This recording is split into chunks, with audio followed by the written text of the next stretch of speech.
Hi, I'm Danny Ecker with your Chicago Business Today Midday Report. Following the death over the weekend of former Illinois Toolworks CEO David Spear, the company announced the formal transition of Scott Santi into the chief executive role, where he had served on an interim basis for the last month.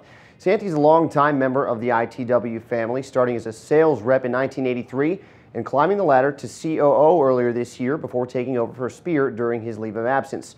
Here with more on the new leader of the Glenview company is our Maribah Knight. Maribah, what do we know about Scott Santi with his background with the company and who he is?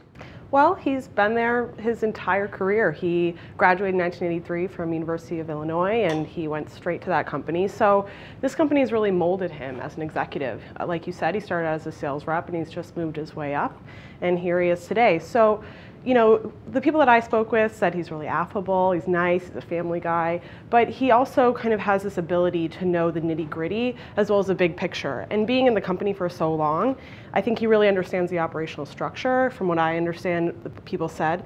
And so he's kind of got this, you know, big picture, but also individual, detailed perspective on things. Sure. Now, you've got a guy who's been involved with the company for so long. Is there a sense at all that there will be any sort of a culture shift at ITW, or that things will be different compared to how they were under David Spear? I think, you know, he came in October as the interim CEO, and so he has taken the company on a path of what they've been doing lately is divesting. They announced that they were going to divest up to 25% of their sales, and so he's going to keep going on that path.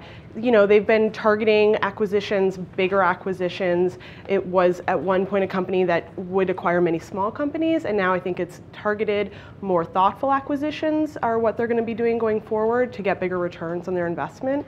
And so he'll probably keep taking that tack, and you know, we'll have to see if it's successful, but there is a little bit of a culture shift that he'll have to lead. There's a guidance element to it. Yeah, you mentioned the divesting. You wrote earlier this month about sort of a trend a little bit in divesting for some of these bigger companies, maybe going a little smaller to hopefully get bigger.